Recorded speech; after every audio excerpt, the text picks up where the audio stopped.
এ নওজওয়ানেরা, আল্লাহ নবীর মুহাব্বত ভালোবাসা হৃদয়ের মধ্যে আনেন। সাহাবী নামাজ ছাড়তে যায় না, যা চলে যায় চলে যায়, আমি নামাজকে ছাড়বো না। কিন্তু যখনই নবী পাকের কথা মনে পড়ে গেছে, সাহাবী সঙ্গে সঙ্গে নামাজকে ছোট করে দিয়ে সালাম ফিরিয়ে এলে মুহাজিরিন ভাইকে তুললে। মুহাজিরিন ভাই এমন করে লড়াই করতে লাগলো, শত্রুরা যখন পালিয়ে গেল, ওই সময় আনসারী সাহাবী সিনা থেকে তীরখানা বার করার চেষ্টা করতে লেগেছে, কিন্তু তীরে হাত দিতে দিচ্ছে না, তো যন্ত্রণা করছে। ওই সময় আনসারী সাহাবী বলে, হে আমার নবী পাকের ভাই সাহাবী রে, যখন আমি নামাজের মধ্যে ছিলাম তীর লেগেছিল, কোনো কষ্ট বুঝতে পারিনি। নামাজকে আমি এতই ভালোবাসি, একটা কথা বুঝাতে কি আলোচনা শুরু করেছিলাম, নামাজ তো আমরা পড়ি, যে নামাজ সাহাবারা পড়েছে এই নামাজ তো আমাদের না। এক কাজ করো, আমি নামাজের মধ্যে আবার দাঁড়িয়ে যাই, তীর গুলো বার করে নেবে, আশা করছি আমি বুঝতে পারবো না। আনসারী সাহাবী আবার নামাজে দাঁড়িয়ে গেল, মুহাজিরিন সাহাবী তীর বার করতে লাগলেন, রক্ত চারিদিক দিয়ে ফিচকিরি দিয়ে বেরোতে লেগেছে, কিন্তু আনসারী সাহাবা একবার উহাও করে না, লড়ে না। কেননা নামাজের মধ্যে যখন তিনারা দাঁড়িয়ে যেতেন, আমার আল্লাহ পাকের সঙ্গে তিনাদের দিদার হতে লাগতো। যদিও বা তিনারা দেখতে না পারতেন, আমার আল্লাহ দেখছে এই ভয়ে তিনারা এত জড়সড় হয়ে থাকতো, তিনাদের উপরে পাখি পক্ষী বসলো বুঝতে পারা যেত না। তাই তীরগুলোকে বার করে নিল, আনসারী সাহাবী কিছুই বুঝতে পারল না। আরো জোরে বলুন সুবহানাল্লাহ। এই নামাজি যদি হতে চান, সাহাবা হুজুরদের আদর্শে চলুন, সাহাবা হুজুরদের আদর্শে চলুন। সাহাবা হুজুরদের আদর্শ কেমন? একটা কথা বলি, হ্যাঁ কি গো শুনবেন না? সাহাবা হুজুরদের আকীদা ঈমান শুনবেন না? অসুবিধা হচ্ছে যুবকদের? আল্লাহ নবী, নূর নবী, দয়ার নবী মক্কা থেকে হিজরত করে ইয়াসরিবে চলে গেলেন। দীর্ঘ বছর আর নবী মক্কায় আসতে পারেননি, কাবা তওয়াফ করা হয়নি। এক বছর নবী পাক সাহাবা হুজুরদের কয়েকজনকে নিয়ে মক্কা তওয়াফের, কাবা তওয়াফের উদ্দেশ্যে রওনা দিলেন। মন দিয়ে শোনেন, মন দিয়ে শোনেন। আজকে হাজির অভাব নেই, হাজির অভাব নেই, কিন্তু হাজির দিলে নবীর প্রেমের অভাব আছে। আর যে হাজির দিলে নবীর প্রেম নেই, আল্লাহর কুদরতি হাতে আমার জান, সে আল্লাহর শপথ করে বলছি হাজি জাহান্নামে যাবে। এত বড় কথা বলে যাচ্ছি, আমার কথা কি খারাপ লাগছে যে ছোট মুখে বড় বড় কথা বলছি? না, ছোট মুখ বড় মুখের কথা নয়, বড় মানুষের হয়ে কথা বলেছি। ছোট মুখ বড় মুখ বড়টা নয় তো, কথাটা যার জন্য বলছি তিনি অনেক বড়, তার মতো বড় দ্বিতীয় আল্লাহ কাউকে করেনি। তিনি হলেন মুহাম্মদ রাসূল সাল্লাল্লাহু আলাইহি ওয়াসাল্লাম। শোনো শোনো শোনো, আল্লাহ তোমার হজের মুখাপেক্ষী নয়, আল্লাহ চাই তোমরা আমার হাবিবের হও। হ্যাঁ, যে হাজি নবীকে দিলে রেখে হজ করে এসেছে, যেমন মায়ের পেট থেকে বাইর হয়েছিলাম কোনো গুনাহ ছিল না, ওই হাজি জীবনের গুনাহ মাফ করে বেগুনাহ বানিয়ে দেয়। জোরে বলুন সুবহানাল্লাহ, আরো জোরে বলুন সুবহানাল্লাহ। তাহলে হাজির সম্মান আছে না? না, কিন্তু কোন হাজি? যে ঈমানদার, যার দিলে হুজুর আছে, যে হুজুরকে ভালোবাসে, যে হুজুরের শান মর্যাদাকে রেখে পিয়ার করেছে। কেন এ কথা কোনো বলছি? আজকে আমাদের জানতে হবে। আজকে অনেক আলোচনা হয়, অনেক আলোচনা হতে হতে এমনও আলোচনা হচ্ছে, আমার নবী পাক সাল্লাল্লাহু আলাইহি সাল্লামে ইলমে গায়েব নিয়ে চর্চা চলছে, যে নবীর ইলম এতটা, নবীর ইলম অতটা, নবীর ইলম এতটা। আরে জালিম, তোর ইলম কতটা? তুই নবীর ইলম মাপতে নেবেছিস? নবীর ইলম মাপতে নেবেছিস জালিম? নবীর ইলম সম্বন্ধে তোর কি জ্ঞান আছে? কিন্তু আজকে চলছে না, চলে না সমাজে? এমন করে বলা হচ্ছে যেন আমার নবী পাক সাল্লাল্লাহু আলাইহি সাল্লাম তিনি ইলমে গায়েব জানে না, দিয়ালের ওই পিঠে কি আছে জানে না। এমনও বলা চলছে রাসূল পাক সাল্লাল্লাহু আলাইহি ওয়াসাল্লাম কখনো কখনো ভুলে যেতেন, আল্লাহ কোরআন পাঠাতেন উনি ভুলে যেতেন। হাই রে আস্তাগফিরুল্লাহ, এটা কি মনে হচ্ছে উম্মত? এই কিসের উম্মত? এটা দুঃখের বিষয়, বড় বড় পাগড়ি মুফতি মাওলানা পীর সাহেব পীরজাদা দাবি করতে বেড়াচ্ছে, এমনও কথা শোনা যাচ্ছে। কেউ কেউ তো এটাও বলছে আবার রিসেন্ট হুজুর পাক সাল্লাল্লাহু আলাইহি সাল্লামের নাকি অক্ষর জ্ঞান ছিল না। আল্লাহ আল্লাহ এমন একটা দুনিয়ায় আমাদেরকে পাঠালো, নবী বললেন হাতের তালুতে আগুন রাখার থেকে ঈমান বাঁচানো মুশকিল। কেন? কাকে মানবেন? আব্বাস সিদ্দিকীকে ভালোবাসেন, আব্বাস সিদ্দিকী ঈমান চোর হয়ে যদি ঘুরে বেড়ায় তাহলে আম্মানু যাবে কোথায়? এজন্য নবী বললেন আখেরি জামানে আসমানের নিচে জমিনের উপরে সব থেকে নিকৃষ্ট হবে একদল মুনাফিক, একদল আলেম সম্প্রদায়। কেন? ওরা আমার নবী বলছেন আমাকে বড় কষ্ট দেবে, আমাকে অক্ষর জ্ঞান জানে না, আমার ইলম নেই, আমি ইলমে গায়েব জানি না, মানুষের অন্তরের খবর নাকি নবী জানে না। এমনও কথা সমাজে বলে বেড়ানো হয় না, হয় না? বলছে আল্লাহ জানে। আচ্ছা আল্লাহ জানে এটা কোনো প্রশ্ন? এটা নিয়ে কারো ইখতিলাফ হয়? আল্লাহ জানে, সবাই জানে। হায় হায় হায় হায়, সেদিনের বেঈমানরা জানতো নবী তো তিনি হবে যিনি অন্তরের খবর বলতে পারবে। জোরে বলুন সুবহানাল্লাহ। তাই তো এমন করে হাবিব ইয়ামানি, ইয়ামান থেকে আবু জেহেল একজনকে নিয়ে এসেছিল যার নাম হল হাবিব ইয়ামানি। ওই হাবিব ইয়ামানি আমার রাসূলুল্লাহকে জিজ্ঞাসা করলো, হে মুহাম্মদ সাল্লাল্লাহু আলাইহি ওয়াসাল্লাম বলো তো দেখি, আমার হৃদয়ের মধ্যে একটা কষ্টদায়ক কথা রয়েছে, জানি আমি বড় ব্যথার মধ্যে ঘুরে বেড়াই, জানি আমি বড় কষ্টের মধ্যে রয়েছি। মক্কা জমিন থেকে ইয়ামিন অনেক দূরে, এই যুবকেরা জীবনের প্রথম নবীর সঙ্গে সাক্ষাৎ হচ্ছে। হাবিব ইয়ামানি জানে ইনি যদি সত্যি নবী হয় অন্তরের খবর বলে দেবে। মক্কার বেঈমানেরা সেদিনে জানতো নবীরা অন্তরের খবর বলতে পারে। আজকের মুফতি মাওলানা পীর সাহেব দাবিদার, তারা নবীর ইলম সম্বন্ধে সমালোচনা করছে। হায় রে দুনিয়া, এ কেমন উম্মত! এই উম্মতের মাহফিলে বসে আর সে নবীকে ছোট করবে, তুমি চুপ করে বসে শুনে শুনে যাবে। মনে রেখে দাও, আজকে শুনে রাখো যে নবীর বিষয়ে সমালোচনা শুনে ইমাম মালিক হুজুর বলতে লেগেছে, সঙ্গে সঙ্গে তার প্রতিরোধ করো। যদি প্রতিরোধ করতে না পারো তোমার বেঁচে থেকে লাভ নেই, মরে যাও। কেন নবীর বিরুদ্ধে কথা হবে, প্রতিরোধ প্রতিবাদ যদি না হয় তার মধ্যে ঈমান থাকবে না, থাকবে না। তাই আজকে বলে দিয়ে যায়, যেখানে সেখানে ওয়াজ শুনতে যাওয়ার আর সময় নাই। শুনছেন তো নাকি? যদি ভালোবাসেন কথাগুলোকে একটু মাথায় ঢুকান, আজ না ভালোবাসেন যা খুশি করবে যান, যা খুশি করবে যান। আমি তো চেষ্টা করবো আমার ভালোবাসার আব্বা, ভালোবাসার আম্মা, ভালোবাসার বোন, ভালোবাসার ভাই, দুনিয়া একসাথে হয়েছি, জান্নাতের জন্য একসাথে হয়েছি। চেষ্টা করবো না, করবো না? তাই বুঝাচ্ছি।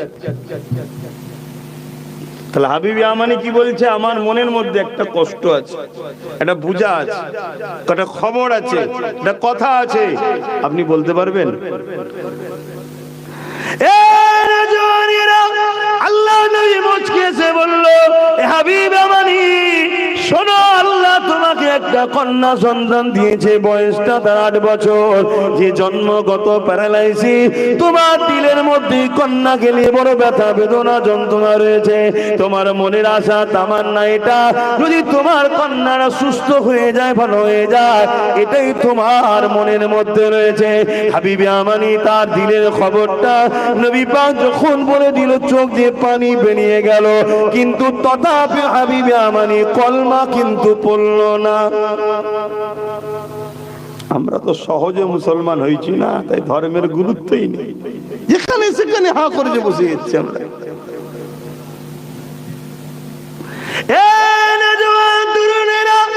আল্লাহ নবী নবী নবীর কাছ থেকে হাবিব ইয়ামানি বিদায় নিয়ে চলে যায়। যাবার পরে নিজের সামনে যে হাবিব ইয়ামানের দিকে রওনা দিয়েছে, এদিকে ইয়ামানি যখন পৌঁছে যায়, অনেক দিনের রাস্তা, এখনকার সময়ের মতো তো যাতায়াতের সুযোগ ছিল না। ইয়ামানি পৌঁছে যাবার পরে ঘরের দরজায় যখন ডাক দিয়েছে, দরজা যে খুলতে এসেছে, ওই দরজা যে খুলেছে ওটা হল হাবিব ইয়ামানির কন্যা সন্তানটা। হাবিব ইয়ামানির চোখ বড় বড় হয়ে যায়, অবাক হয়ে দেখতে লেগেছে আমি ঠিক দেখছি না ভুল দেখছি। ওই সময় দেখতে লেগেছে না ঠিকই দেখছি, এটা আমার কন্যা, যে কন্যাটা প্যারালাইসিস জন্মগত, চলতে পারতো না, দাঁড়াতে পারতো না।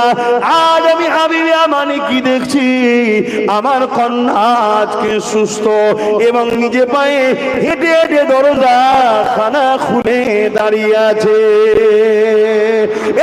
যুবকেরা, তরুণেরা, হাবিবে আমানি জিজ্ঞাসা করে, মারে কি বাবা তোমার কি অবস্থা, কি করে হলো?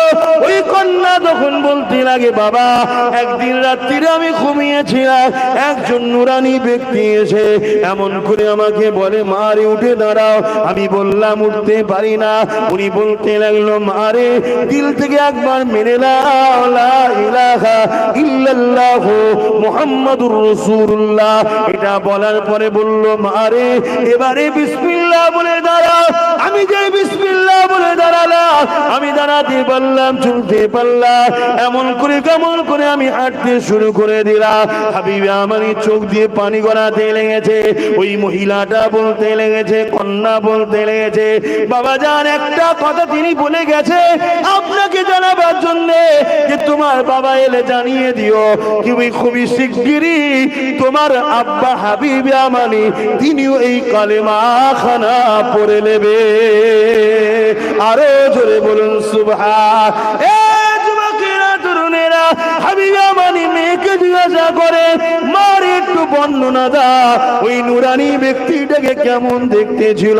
হাবিবে আমানিকে তার কন্যা বলে, হাবিবে আমানি শুনে কান দিয়ে আর চোখটা বন্ধ করে ওই আবু কুবাইস পাহাড়ের ধারে আমার নবীর সঙ্গে যে কথা হচ্ছিল, আমার নবীর সঙ্গে হাবিবে আমানি মিলায়। কন্যা বলে আর চোখ বন্ধ করে মিলায়, মিলতে মিলতে মিলতে হাবিবে আমানি দেখাইল এটা অন্য কেউ নয়, জিনার দরবার থেকে আমি এলাম, যিনি আগুনের ইশারা করে চার টুকরো করে আমায় দেখিয়েছিল, এটা হলো সেই মুহাম্মাদুর রাসূলুল্লাহ।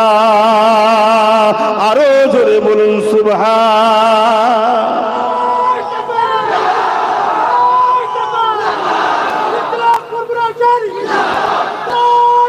আল্লাহ বুকে হাত দিয়ে বলবেন একদম সত্য কথা। হুজুরের এই অকিয়াটা শুনে, জীবনীটা শুনে, জীবনী হুজুরের লাইফ এটা শুনে আপনাদের মনের মধ্যে একটা খুশি আনন্দ হলো না হলো না? কথা জোরে বলেন, হচ্ছে না হয় না? কার কার মনের মধ্যে খুশি আনন্দ হয়েছে একটু আল্লাহকে সাক্ষী রেখে হাত তুলি, বলুন বলুন।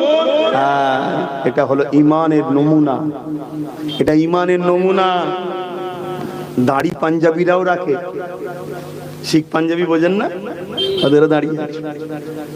মসজিদে এখন ইফতার পার্টির নামে বেঈমানরাও ঢুকে পড়ছে, ওসব দেখে লাভ নেই। হুজুরের কথা শোনো, শোনার পর চেহারায় হাসি এসছে কি দেখো, হুজুরের দুঃখের কথা শুনে উম্মতের চোখে পানি ছলছল করছে কি দেখো। যদি এই নমুনা পাওয়া যায়, জেনে রেখে দিও তুমি গুনাহগার হতে পারো, তুমি বেঈমান নয়, জান্নাত তোমার জন্য আল্লাহ বানিয়েছে। জোরে বলুন সুবহানাল্লাহ। হয়তো তোমার ভুলের জন্য আল্লাহ ধরবে, এই বদমাইশি করেছিস কেন, তুমি যদি বলো আল্লাহ ভুল হয়ে গেছে, আর তোমার কাকুতি বিনতিটা যদি আল্লাহর পছন্দ হয়ে যায়, আমি কে বাবা বলা, তুমি আল্লাহর যিনি, আল্লাহ তোমাকে মাফও করে দিতে পারে। জোরে বলুন সুবহানাল্লাহ। আমি গ্যারান্টি দিতে পারবো না যে তোকে মাফ করবে না, তোকে জাহান্নামে ঢুকতেই হবে, এসব বলার অধিকার আমার নেই। আল্লাহ বললো তোমার বান্দাকে ভয় দেখিয়েছিস খুব, তুই আগে আয়। আল্লাহ বলছে আমার রহমত থেকে নিরাশ হও না, আর তুমি বান্দা হিসাবেও তোমার মনে রাখা দরকার তোমার আল্লাহ এত দয়ালু, সেই আল্লাহ ছেড়ে তুমি দূরে থাকো কেন যুবক? বলো এত ভালো কেউ আছে তোমায়? বলো। হ্যাঁ, সামান্য বাড়িতে তোমার মা তোমার আব্বা একটু কিছু হলে তোমাকে বকে, কত বদদোয়া করে, অভিমান করে, আর সবকিছু আল্লাহর হওয়ার পরও আমরা অন্যায় করছি, তাও আল্লাহ বলছে আমার বান্দাকে আমি জান্নাত দেবো কি জাহান্নামে দেবো। বান্দা ইমানদারের কথা বলছে, কাফেরের সম্বন্ধে, বেঈমানের সম্বন্ধে, মুনাফিক ডাইরেক্ট জাহান্নাম, ওখানে আল্লাহ কোনো গুঞ্জাইশ রাখে না কোরআনে, তাই আমরা কোনো গুঞ্জাইশ রাখছি না। কথা বুঝছেন না বোঝেন না? আর এটাও শুনে রেখে দেন, প্রকাশ্য কাফেরের থেকে মুনাফিক মুসলমানের শাস্তি আবার বেশি। মুনাফিক যারা হবে তারাও সারা জীবন জাহান্নামে থাকবে, কিন্তু প্রকাশ্য কাফেরের থেকে কঠিন জাহান্নামে থাকবে মুনাফিক। মানে মুসলমান সেজে যারা উম্মতকে ধোঁকা দিয়েছে। কথা বুঝে আসছে না? এখন তো বড় বড় সব ঘুরে বেড়াচ্ছে, বাপ রে বাপ। আর মুখের ভাষা আমার নবী সম্বন্ধে ছোট বড় কথা, কি কথা বলবো, কি কথা বলবো, এমনও কথা শোনা যায় কেউ আমার রসুলকে রাখালো বলছে। বলো নাউজুবিল্লাহ। High high high. যারা যারা এই কথা শুনবে যদি সঙ্গে সঙ্গে প্রোটেস্ট না করে, আপনিও কথা বলছেন কেন? আমার নবী অবশ্যই দুম্বা বকরি মক্কার জমিনে যে পশু নবী আমার চড়িয়েছেন, কেন চড়িয়েছেন?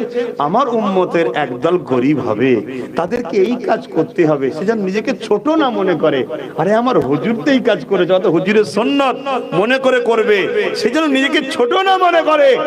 তা বলে তুমি রসুলকে রাখাল বলে দেবে? কিন্তু এমন সব এখন মুরিদ হয়েছে, এমন সব ভক্ত হয়েছে, আমার মাওলানা বলেছে তো ও ভুল বললো ঠিক আছে, আমার আব্বাস সিদ্দিকী তো ও ভুল বললো ঠিক আছে, আমি আমার ভালোবাসার মানুষদের বলে দিই। ওইভাবে আব্বাসকে ভালোবেসিনি, অন্ধর মতো। অন্ধর মতো ভালো যদি কাউকে বাঁচতে হয়, সেটা একজনই আমেনার লালকে ভালোবাসো। জোরে বলুন সুবহানাল্লাহ। বাকি সবাইকে দেখতে হবে বাপ, বাকি সবাইকে ট্রাই করো। আমি আমার ক্ষেত্রে আমার ভালোবাসার মানুষদের বলে যাই, অন্ধ হওনি। আব্বাস সিদ্দিকী যদি কখনো, মানুষ হতে পারে আমার কোনো কথা একটা ভুল হয়ে গেল, আপনার উচিত সম্মানের সাথে বললেন, ভালো যখন বাসেন, যে ওই কথাটা আপনি হুজুরের সামনে বললেন, এটা তো বিয়াদবি হলো, এটা কেন আপনি বলবেন? আপনি ঘুরিয়ে বলুন। আমি যদি সঙ্গে সঙ্গে বলি, হ্যাঁ রে ভাই ভুল হয়ে গেছে, আমি তওবা করে নিচ্ছি, ইয়া রাসূলুল্লাহ আপনি আমাকে ক্ষমা করে দেন, তোমার উচিত আমার সঙ্গে প্রেমের সম্পর্ক রাখা। আর তখন যদি বলি না আমি ঠিক বলেছি, তখন তোমার উচিত আমাকে ছেড়ে দিও। কেন আব্বাস আগে নয়, নবী আগে। কিন্তু এখন ভক্ত এমন হয়ে গেছে, আমার হুজুর বলেছে ভুল বললো ঠিক, আমার মুফতি বলেছে ভুল বললো ঠিক, আমার বক্তা যখন বলেছে ভুল বললো। আরে মাওলানা মুফতি মাওলানা দিয়ে, পীর সাহেব দিয়ে হুজুর বাছুনি, হুজুরকে সামনে রেখে সবাইকে বাছুন। নবীকে মডেল বানাও, নবীকে সামনে রেখে সবাইকে দেখো, নবীকে মডেল বানিয়ে আমাকেও দেখো। আব্বাস সিদ্দিকীর কথাবার্তা, উঠা বসা, চাল চলনে হুজুরের বিরুদ্ধে যাচ্ছে না তো, হুজুরের সঙ্গে আমাদেরকে দূরে সরাতে চাইছে না তো, নবীর সামনে গুস্তাখি করছে না তো। যদি করে, আব্বাস জেলার সাহেবই হোক, তাকে বাদ দাও। কথা শুনছেন তো নাকি? আমি সবাইকে উদ্দেশ্য করে বলছি, যদি লিবার হয় লিন, আলহামদুলিল্লাহ, দেখা জান্নাতে হবে। বলুন ইনশাআল্লাহ। আর যদি নিতে না পারেন, জিতে নিতে না পারেন, কোরআন সত্য, আল্লাহ সত্য, নবী সত্য, চ্যালেঞ্জ দিচ্ছি, জাহান্নাম ছাড়া অন্য কোনো জায়গা পাবেন না। কেন আমার আল্লাহ কারো বাপের জন্য জান্নাত করেনি, মুহাম্মদ রসুলের গোলামদের জন্য জান্নাত করেছে। যে মুহাম্মদ রসুলের নয়, সে পীরের বেটা হোক আর যে লাশাবি হোক, কারো জন্য রেহাই নাই। শুনছেন তো নাকি? হ্যাঁ। অতএব সম্মানের সাথে দাদা হুজুরের আওলাদ আব্বাস সিদ্দিকী মিস্টেক করেছে, আপনি সম্মানের সাথে বলুন। আপনার বলাতে হতে পারে তো আমি পরিবর্তন হয়ে গেলাম, তাহলে আমি তো বেঁচে গেলাম। আর আপনি না বলাতে আমি পরিবর্তন হচ্ছি না, আমি সেই ভুলের উপরেই থেকে যাচ্ছি, তাহলে আমি তো জাহান্নামী হচ্ছি। আপনি চান আপনার পীরের বাচ্চা জাহান্নামী হোক? খবরদার, আমার নবীর শানে ভাষা বুঝে বলতে হবে। একটা কথা এবার বলি, শুনুন। আল্লাহ কোরআনে আল্লাহ বলছেন, আমাদের গলার আওয়াজ যদি, ও বাবা হয়ে গেছে, 8টা বেজে গেছে, এটা বলে দিই, আমাদের গলার আওয়াজ যদি আমার নবীর গলার আওয়াজের কথার উপরে যদি উঠে যায়, আল্লাহ জীবনের আমল বরবাদ করতে হবে। এটা শুনেছেন সবাই? কখনো চিন্তা করেছেন জীবনের আমল কাদের বরবাদ হয়? আচ্ছা, কেউ কোন একটা ছেলে ধরুন নামাজ পড়েছে জুম্মার দিনে, আমাদের ছেলেরা পড়ে না? পড়ে না। আল্লাহ কারে পড়ে, আলহামদুলিল্লাহ। তোমার ভাইদের বলো 5 ওয়াক্ত পড়ো, 5 ওয়াক্ত পড়ো। আল্লাহকে সেজদা দাও, তোমার অন্তরে শান্তি পাবে। আল্লাহকে সেজদা দাও, আল্লাহ খুশি হবে যে তোমাকে মানুষ করে এখনো বাঁচিয়ে রেখেছে। সেজদা দাও আমার ভাইরা, বোঝো, বোঝার চেষ্টা করো, আল্লাহ খুশি হবে, সেজদা দাও। তা জুম্মার দিন দেখ, ধরুন একটা ছেলে জুম্মার দিন নামাজ পড়েছে, আর শনিবার দিন ওই ছেলেটা, হালকা বয়সের ছেলে, এলাকায় কোনো জায়গায় ফাংশন হচ্ছিল, সেখানে ফাংশনে গেছে। ওই ফাংশনে যাওয়ার জন্য কেউ নামাজের নেকি কেটে নেবে আল্লাহ? একটু বলেন না গো, আপনারা তো অজ অনেক শুনেছেন, আপনারাও ছোটখাটো মলি সাহেব হয়ে গেছেন এখন অজ শুনে শুনে, ছোটখাটো মলি সাহেব হয়ে গেছে। নেকি কি কেটে নেবে? কাটবে না। আচ্ছা ধরুন একটা ছেলে 5 ওয়াক্ত নামাজ পড়েছে বা রোজা রেখেছে, 1 মাস রোজা রেখেছে, আবার ছেলেটা কোন একটা সময় একটু সিনেমা দেখেছে, শুনছেন হালকা বয়সের ছেলেটা করে ফেলে, আল্লাহ হিদায়াত করুক, আল্লাহ আমাকে আমাদেরকে হিদায়াত করুক, বলুন আল্লাহুম্মা আমিন। ও সব জায়গায় যেতে নাই, তওবা করো, পরিবর্তন হও, হয়ে গেছে তওবা করো, আল্লাহ ভালোবাসবে। তো এর জন্য কি ওর রোজার নেকি কেটে নেবে আল্লাহ? না, কাটবে না। কিন্তু কি বলছে আমার হাবিবের কথার ওপরে যদি তোমাদের গলার আওয়াজ চলে যায়, জীবনের আমল বরবাদ হয়ে যাবে। ধরুন একটা 80 বছরের আব্বা, শুনছেন আব্বা জানেরা, 80 বছর বয়স, 70 বছর নামাজ পড়েছে, 70 বছর তাহাজ্জুদ পড়েছে, 70 বার ফরজ হজ করেছে, কি 60 বার করেছে ফরজ হজ। ধরুন 100টা মসজিদ বানিয়েছে, 100টা মাদ্রাসা বানিয়েছে, 1000-এর উপরে মাওলানা মুফতি ছাত্র তৈরি করেছে। এখন তো ছাত্রের গরম চলে, কথা বুঝছেন না, বোঝেন না? সব ভালো কাজ না খারাপ কাজ? ভালো কাজ। কিন্তু আমার নবীর কথার উপরে একদিন গলার আওয়াজ উঠেছে, বলুন সব আমল কি হবে? 100টা মাদ্রাসা করা, 1000 ছেলে তৈরি করা, তাহাজ্জুদ পড়া, 60 বার হজ করা, সব বেকার। তো সব বেকার কাদের হয়? রাসূল বলছে যারা বেঈমান হয় তাদের আমল বরবাদ হয়ে যায়। শুনছেন তো? তার মানে নবীর গলার আওয়াজের উপরে আওয়াজ উঠলে ঈমান চলে যায়। নবীকে চিনতে পাচ্ছেন? আর সেই নবীকে যদি কেউ তুচ্ছ তাচ্ছিল্য করে ডাকে, অভদ্রপনা ভাষা বলে, মনে হয় ঈমান থাকবে? আমি কেন এই ওয়াজটা করছি বুঝতে পারছি? কেন আমার যুব সমাজ, আমার দাদা হুজুরের রুহানি বাচ্চারা মাওলানা মনে করে বসে ওয়াজ শোনে, মুফতি মনে করে বসে ওয়াজ শোনে, হাজী সাহেব মনে করে ওয়াজ শোনে, পীর সাহেব মনে করে ওয়াজ শোনে, বসে বসে শুনছে, ভালো জায়গায় গেছে, সুবহানাল্লাহ দুরূদ শরীফ পড়ছে, ভালো। কিন্তু বাপ ভাইরা, যদি একটা কেউ নবীর শানে ছোট বড় কথা বলে আর তুমি যদি প্রতিবাদ না করো, কি হবে? জোরে বলেন, ঈমান চলে যাবে। আমি এই জন্য বলছি, তবে সেদিন বেশি দূর নয়, সেদিন বেশি দূর নয়, এই মাহফিল গুলো বন্ধ করে দেওয়া হবে। কথা বুঝে আসছে? আল্লাহ আমাদেরকে হিদায়াত দেন, নবীর প্রেম ও আদব আমাদের হৃদয়ে আল্লাহ ভরিয়ে দেন, বলুন আল্লাহুম্মা আমিন। আল্লাহ নবীকে কতটা ভালোবাসতে হবে? লা ইউমিনু আহাদুকুম হাত্তা আকুনা হাব্বা ইলাইহি মিন ওয়ালিদিহি ওয়া ওয়ালাদিহি ওয়ান নাসি আজমাইন। অপর হাদিস শরীফ, লা ইউমিনু আহাদুকুম হাত্তা ইয়াকুনা আল্লাহু ওয়া রাসূলুহু আহাব্বা ইলাইহি মিম্মা সিওয়াহুমা।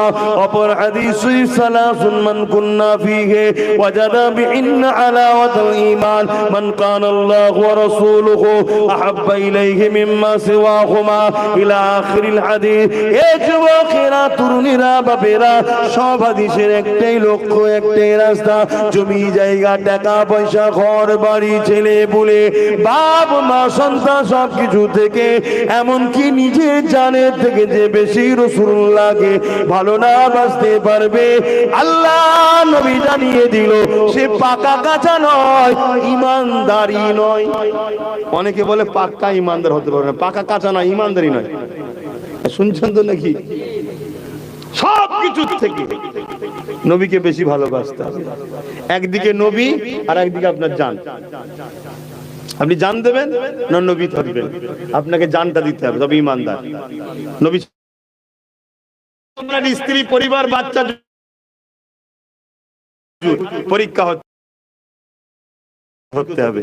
এই ঈমান যার আছে, এই মহব্বত যার আছে, সে হলো ঈমানদার। এই কথা বুঝছেন? এখন এবার চিন্তা করুন আমাদের কি অবস্থা, চিন্তা করুন আমাদের কি অবস্থা। না, আমরা চিন্তা করলে উত্তর পাবো না। হযরত ওমর ফারুক যখন এই হাদিসটা রাসূল বলছেন, বসে আছে মজলিসে, ওমর ফারুক হুজুর উঠে দাঁড়িয়ে গেলেন, ইয়া রাসূলুল্লাহ, হাবিবাল্লাহ, হুজুর আমি আপনাকে সব কিছুর থেকে বেশি ভালোবাসি, ইল্লা মিন নাফসিন, জানের থেকে নয়। শুনছেন তো নাকি? সব দুনিয়া কায়নাতে যা আছে, বউ ছেলে পুলে জমি জায়গা সব থেকে বেশি ভালোবাসি হুজুর, জানের থেকে নয়। আল্লাহ নবী বলে, উমর হবে না, জানের থেকে বেশি ভালোবাসতে হবে, না ইমানদার হওয়া যাবে না। উমর ফারুক চুপ হয়ে গেলেন। কিছুক্ষণ পরে মাথা তুলে বলছি, ইয়া রাসূলুল্লাহ, আমি সাক্ষ্য দিচ্ছি আমি জানের থেকেও আপনাকে বেশি ভালোবাসি। জোরে বলুন সুবহানাল্লাহ। সাহাবারা জিজ্ঞেস করছে, ভাই ওমর, আপনি কথা প্রথম না বলে দ্বিতীয় বললেন কেন? আমি চিন্তা করলাম যে রে সত্যি তো আমি হুজুরকে জানের থেকে বেশি ভালোবাসি, কেন হুজুরের উপরে কেউ যদি আঘাত দেয়, ওমর তো নিজেকে ঢাল করে দেয় হুজুরের, আমার জান যাই যাক হুজুরকে না লেগে যায়, এটাই তো হুজুরের জানের থেকে বেশি ভালোবাসা। জোরে বলুন সুবহানাল্লাহ। আমরা হয়তো চিন্তা করলে উত্তর পাবো না, মনে হয় আমরা মনে পারিনি না। কাল যদি তোমার সামনে তোমার এলাকায় নবীর মাদ্রাসা মসজিদকে ভাঙতে আসে, আমি বলে যাচ্ছি তোমার মতো প্যান্ট শার্ট পরা দাড়ি চাচা হাজারো লক্ষ যুবক বুলেটের গুলির সামনে দাঁড়িয়ে যাবে, আল্লাহ নবীর ঘরকে মিটাতে দেবে না। এটাই তো জানের থেকে বেশি ভালোবাসা। জোরে বলেন সুবহানাল্লাহ। তুমি বুঝতে পারোনি নিজেকে। এই তো 5 জন যুবক ছেলে সাম্বাল মসজিদের জন্য জান চলে গেল। কথা মাথায় ঢুকছে? আমরা ভালোবাসি, আর এই ভালোবাসার জন্যই তো আমাদেরকে মিটাতে এখনো, কিন্তু এই ভালোবাসা কেটে লিবার চেষ্টা চলছে না, চলে না। এই ভালোবাসা আমাদেরকে ইজহার করতে হবে, প্রকাশ করতে হবে। কি প্রকাশ? যারা হুজুরের আমরা তাদের, যারা হুজুরের নয় আমরা তাদের নয়। সেই যদি বড় কোরআনের পণ্ডিত হয় ঠিক আছে, ঠিক আছে, ভালো কথা, কিন্তু হুজুরের নয় আমরা নয়। বড় মুফতি হুজুরের নয় আমরা নয়, বড় মুহাদ্দিস হুজুরের নয় আমরা নয়। পীর সাহেব, পীরজাদা, খানকা সাহেব যাই দাবি করো, কথা শুনছেন তো নাকি? বাড়ি গেলে কুরমা, পোলাও, চিকেন যাই খাওয়া, হুজুরের নয় আমরা নয়। এর মধ্যে আকীদা আমাদের তৈরির দরকার আছে না নাই? আমার এই কথাই কারা একমত? একটু হাত তুলে আল্লাহকে সাক্ষী রেখে দেখাবেন। আল্লাহকে সাক্ষী রেখে লম্বা হাত তুলবেন। মুনাফিকি নয় তো, মুনাফিকি নয় তো। আজ থেকে নিজেকে ক্যালকুলেশন করুন। যদি বাঁচতে চান আর এর উপরে আমল করুন, আপনার দুনিয়াবি জিন্দেগিও দেখবেন পরিবর্তন হবে, আখিরাতের জিন্দেগিতে কল্যাণ তো অবশ্যই আছে। এই উপরে যখন আমল করবেন, আপনাকে দুনিয়াতেও কোনো মুনাফিক লিডার ধোঁকা দিতে পারবে না, আর কোনো ছদ্মবেশী মুফতি, মাওলানা, পীর সাহেব, পীরজাদাও ধোঁকা দিতে পারবে না। যখন আপনি মডেল হুজুরকে বানিয়ে নেবেন, আব্বাস সিদ্দিকও ধোঁকা দিয়ে পার পাবে না। কথা মাথায় ঢুকছে না? ঢোকে না? তা হুজুর প্রিয় না জান প্রিয়? হুজুর প্রিয়। এ জান আল্লাহ দিয়েছে, কিন্তু জান দিয়ে আল্লাহ বলেন আমি তোদের উপরে ইহসান করেছি, কিন্তু হুজুর দিয়ে আল্লাহ বলল তোদের উপরে ইহসান করলাম। জোরে বলুন সুবহানাল্লাহ।